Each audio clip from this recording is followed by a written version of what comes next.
So my name is Charlotte Holek, and I'm the reader of Korean art history at Soas, where I also head the School of Arts. So at Soas, I teach and I research on Korean material and visual culture. In particular, my object-based research has focused on metalwares and ceramics of the Goryeo period. However, due to the very strong student interest in modern and contemporary art, I've also taught and researched on that particular aspect as well. And in 2017, it led to a book on modern and contemporary Korean art, which was also published into English. My current research project is on the collecting of Korean artifacts around the turn of the 20th century. So it began when I was an undergraduate student at Soas, where I took a double major in Japanese and art history. So I had the chance to take courses on Korean art taught by Professor Young-Suk Park, and I felt it was enormously exciting to be exposed to all of these artifacts. In particular, I was fascinated by objects that had been excavated from Shilla tombs, so the gold crowns, the earrings, and so on. So it was really that led me to focus on Korean art from the time of my master's degree. I'm often asked that particular question when you consider the very long history of production of artworks on the Korean peninsula, right from the Bronze Age to the present day. But if I focus, say, on Goryeo arts, I think it's possible to perhaps pinpoint certain characteristics that single out arts of the Goryeo period from those produced in Song and Yuan China, as well as in Japan around that particular time. So I think when it comes to characteristics of Goryeo celadon, metal and lacquerwares, I think it can be argued that the meticulous attention to very detailed inlaid decorations is really a core characteristic of Goryeo arts. So say when we compare that to arts produced in China or Japan at that particular time, there was more color, there was a more variety of different designs or shapes or different types of artifacts produced. But really, when it comes to arts of the Goryeo period, overall the arts is relatively, we may even say simple, but the visual effect is extremely effective in the sense that these meticulously inlaid designs, they work so organically with the shapes of the vessels, with the monochromatic colors of the vessels, that the final effect is very, very strong. So that to me, I think, is one of the characteristics of Goryeo art. It's subtle but effective. On the one hand simple, and yet at the same time actually very, very intricate.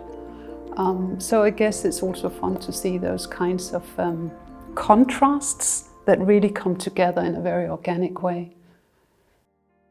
So in the UK, there are close to 9,000 Korean objects spread over 31 collections. Among those, the most noteworthy collections are those held at the V&A Museum and the British Museum in London, as well as the Fitzwilliam Museum in Cambridge, in terms of their overall size and the variety of objects. Also, the objects at the V&A Museum and the British Museum have the longest histories, in the sense that those museums collected Korean artifacts already from the 19th century.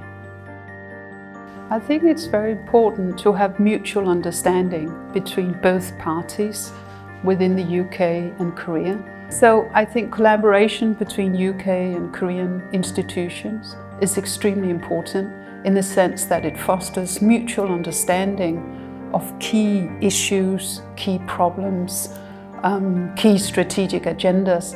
But of course, such collaboration also needs funding. So it is extremely important that we continue to have funding for various kinds of projects in the future. Of course, in the past, UK institutions have received much support, including funding from Korea Foundation, the Overseas Korean Cultural Heritage Foundation, and other Academy of Korean Studies and so on. But that really needs to continue in order for us to further develop fruitful projects with really strong results. Maybe can I also say that as an academic, of course, I also have to emphasize the significance of student support. We have to foster the next generation of scholars so that they can continue the work that people of my generation and those of the older generation have begun. So that's really enormously important. I cannot emphasize that enough.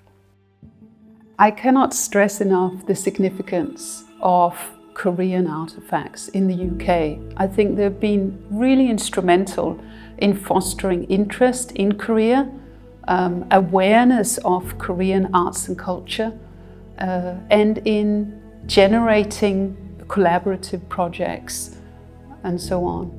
It's very important to have access to objects of various kinds rather than just, say, seeing them on a screen or on TV and so on, because it's in that direct encounter with the objects that ideas are generated, individuals may gain inspiration or various kinds of thoughts arise. Seeing is really power. And those tangible encounters with the objects are really instrumental in furthering awareness of Korea and interest in Korean arts and culture. Say, if I expand that, in the UK, Korean artifacts were displayed already from the early 20th century. And because those artifacts were displayed in major museums in the UK, interest in Korea was generated. British people came to know about Korea because there were objects from Korea available in the UK. In my own case, my institution is located only 5 minutes away from the British Museum.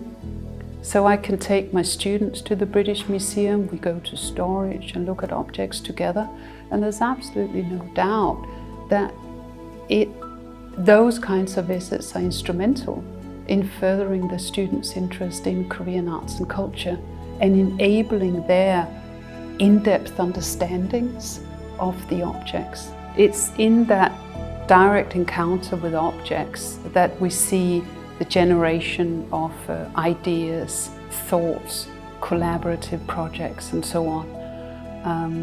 And I think therefore it's really very important to have Korean objects available locally so that people of all ages and backgrounds and interests can access the objects and develop an interest in Korean arts and culture in ways that is meaningful to them.